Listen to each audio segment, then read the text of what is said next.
जय श्री कृष्णा। राधे राधे भक्तजनों, आज आप श्रवण करेंगे सूर्य नारायण के व्रत से संतान प्राप्ति की कथा।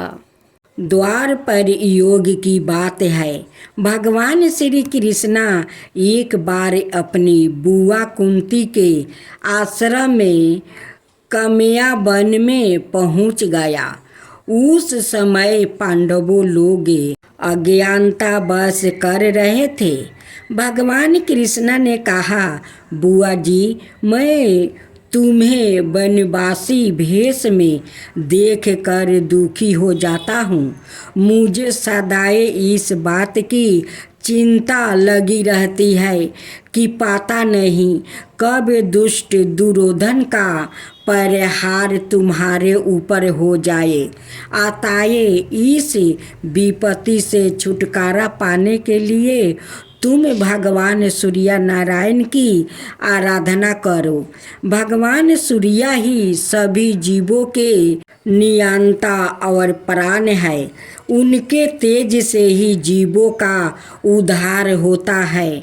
भगवान कृष्ण ने बतलाया कि एक बार शंकर जी से पार्वती जी ने कुछ पूछा था, उसे मैं तुमसे बतला रहा हूँ। शिव जी ने पार्वती से कहा, यदि तुम इस बात की जानकारी प्राप्ति करना चाहती हो तो मथुरापुरी में जाओ। वहाँ सूर्या पुत्री यमुना जी की धारा प्रवाहित होती है। यमुना के तट पर ऋषि, महर्षि, मुनि आदियों निरंतर तपस्या कर रहे हैं। भगवान रुद्र की आज्ञा से पार्वती जी कालिंदी यमुना तट को चल पड़ी। कुछ ही दूर जाने पर उन्हें रास्ते में रोती बिलपती एक स्त्री दिखाई पड़ी। उसने बतलाया कि उसका नाम कुसुमावती है और उसका निवास कुसुमाकर वन के बीच में है। संतानहीनता होने के कारण उसके पति बसंत ने उसे त्याग दिया है और इस प्रकार वो निराशिता हो गई है। पार्वती जी उस स्त्री को साथ ले आगे चली कि उन्हें रोती हुई एक दूसरी स्त्री मिली। उसने बतलाया कि मेरा नाम गंगा है। मेरे पति महाराज शांतनु ने पुत्रा के जीवित ना रहने के कारण मुझे अपमानित किया है, जिससे मैं दुखी होकर घर चली आई हूँ। इसी प्रकार थोड़ी दूर जाने पर मधुबन में मधुबी नाम की एक स्त्री और मिली, जो पति के वैभव का नाश होने के कारण घर से निकाल दी गई थी। इसके अनंतर आगे जाने पर कुमुद वन में कुमुदा नाम की स्त्री से भेंट हुई, जिसके पति को राजा ने बंदी बना लिया था और वो व्याकुल होकर विलाप कर रही थी। उन सभी स्त्रियों को साथ लेकर पार्वती जी यमुना तट पर जा पहुंची। उस तट पर पूज नोस्ता देखकर पार्वती जी ने ऋषि पत्नियों से पूछा कि यह किस देव की आराधना हो रही है, इस पूजन का विधान और फल क्या है। उनकी बात सुनकर एक ऋषि पत्नी ने कहा, यह जग पिता सूर्य नारायण का व्रत है और सभी मनोरथ को पूर्ण करने वाला है। इस व्रत को करके प्रत्येक नार नारी अभिष्ट सिद्धि प्राप्ति होती है। तुम्हारी भी यदि कोई इच्छा हो तो इस व्रत को करके प्राप्ति करो। ऋषि पत्नियों से ऐसी बात सुनकर पार्वती जी अत्यंत प्रसन्न हुई और उस व्रत के विधान और फल को जानकर शिव जी के पास लौट आई। पार्वती जी ने इस व्रत को करके विघ्न नाशक गणेश जी जैसे पुत्रा को प्राप्ति किया। सूर्या व्रत विधि पूर्वक करने से मनुष्य को अभिष्ट की प्राप्ति होती है। व्रत के प्रभाव से पापों का नाश और दरिद्रता का हंस होता है। सूर्या की राशिमयों में अद्भुत क्षमता है। इस वैज्ञानिक योगों में केसर आदि दुख साधना रोग से छुटकारा पाने के लिए सूर्य देव की किरणों का सहारा लिया जाता है। अक्षर के द्वारा सभी रोगों का निश्चित निदान किया जाता है। अर्थात इस व्रत के प्रभाव से यक्ष्मा कुष्ठ आदि महाव्याधियों पर नियंत्रण पाया जा सकता है। इसके अतिरिक्त अंधापन, गुनापन, बहरापन, ललापन आदि रोग का भी समान होता है। भगवान सूर्य देव के प्रकाश से मनुष्य नाना प्रकार के रोगों से ग्रस्त और पीड़ित होता है। अतः प्रत्येक नर नारी को रविवार के दिन सूर्य की पूजा और प्रतिदिन प्रातःकाल सूर्य नमस्कार करना चाहिए। हमारे देश के संपूर्ण उत्तर भारत में कार्तिक शुक्ला छठ तिथि को सूर्य षष्ठी व्रत का पर्व मनाया जाता है। इस दिन अनेक नारियों व्रत रहकर अर्घ देकर सूर्य की पूजा करती है। कहीं कहीं इस व्रत को डाला छठ के नाम से भी जाना जाता है। इस पर्व में प्राय सभी जातियों के लोग उत्साह पूर्वक सम्मिलित होते हैं।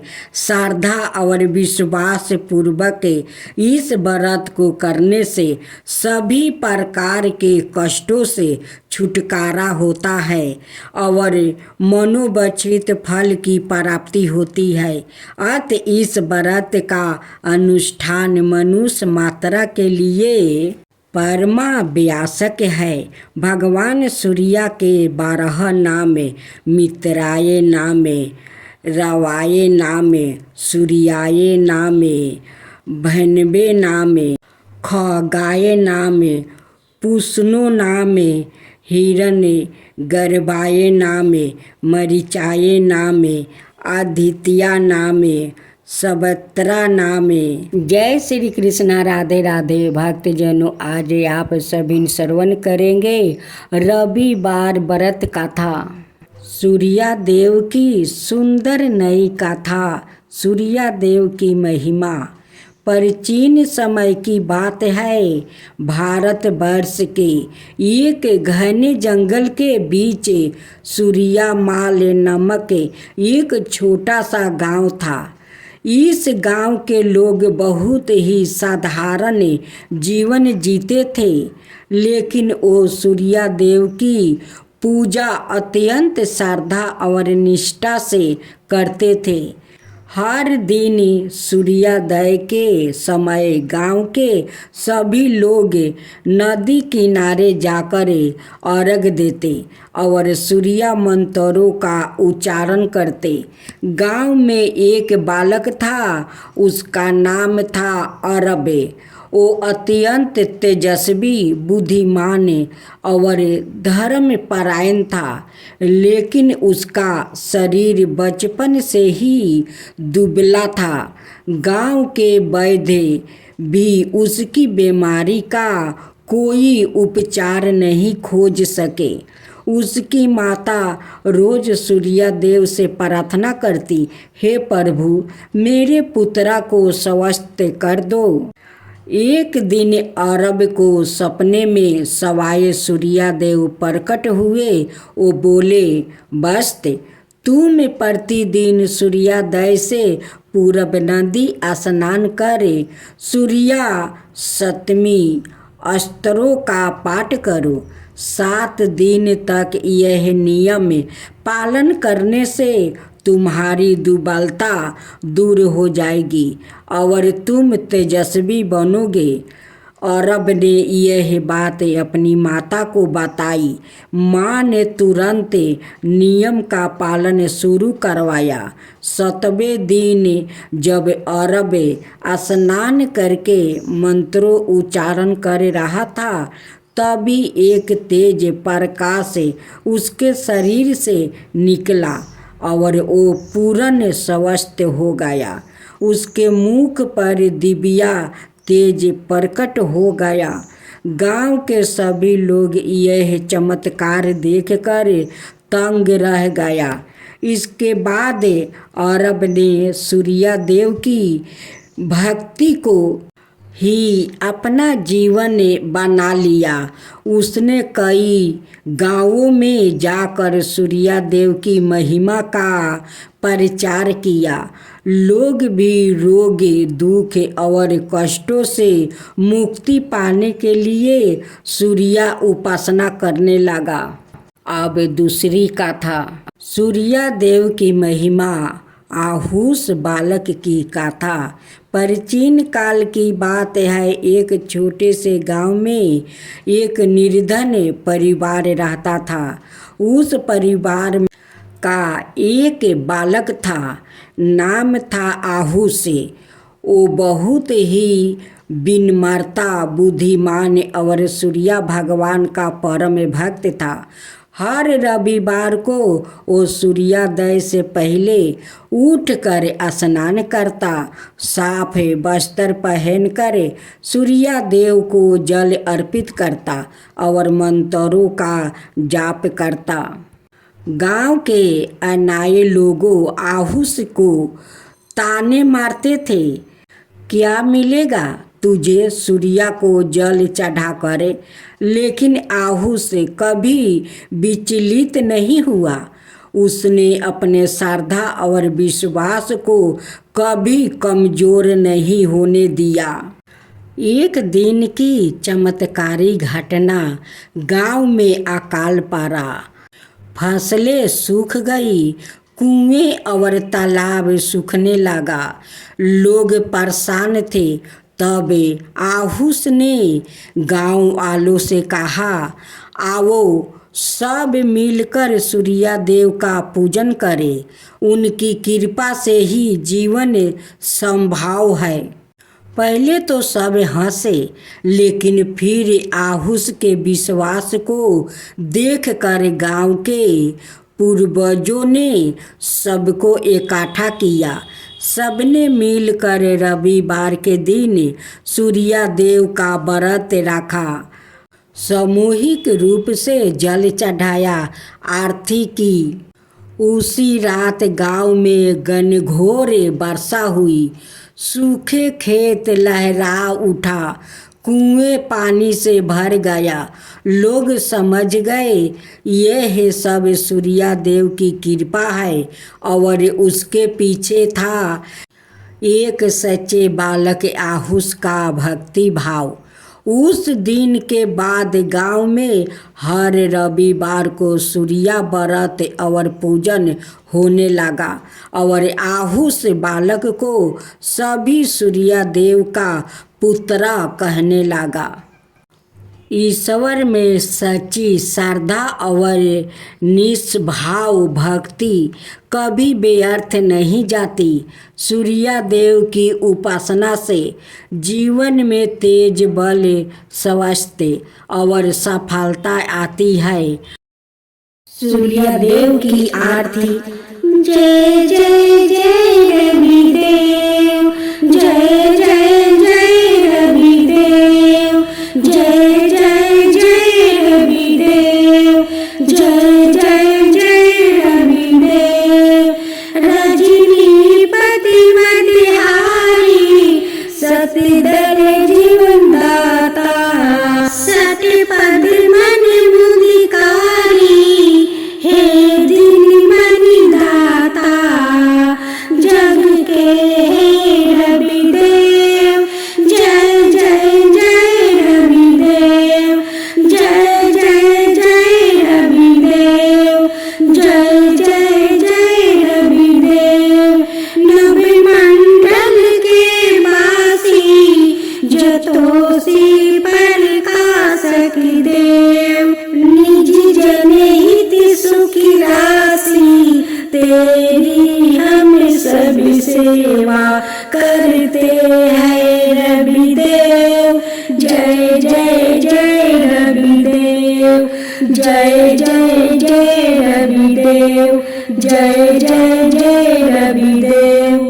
कनक बदन मन मोहिती रुचिर प्रभा प्यारी निज मंडल से मंडिती आदर अमर छवि धारी हे सुरवर रवि देव जय जय जय रवि देव जय जय जय रवि देव जय जय जय रवि देव कहूँ लगी आरती दास करेंगे सकल जगती जाकी ज्योति विराजे सात समुंदर जाके चरण बसे कहाँ भयो हो जल कुंभ भरे हो रामा कोटि भानु जाके नखी की शोभा कहाँ भयो मंदिर दीपी धरे हो रामा भार 18 रामा बलि जाके कहाँ भयो श्री पुष्पा धरे हो रामा 56 भोग जाके प्रतिदिन लागे कहाँ भयो 9 वेद धरे हो रामा अमिति कोटि जाके बाजा बजे कहाँ भयो झने कार्य करे हो रामा 4 वेद जाके मुख की शोभा कहाँ भयो ब्रह्म वेद पढ़े हो रामा शिव सनकादि आदि ब्रह्मादि की नारद मुनि जाको ध्यान धरे हो रामा हिम मंदार जाके पवन झकोरे कहाँ भयो शिव चावल डोले हो रामा लाके 84 बांधर चोराए केवल हरि बसे नाम देव गाये हो रामा।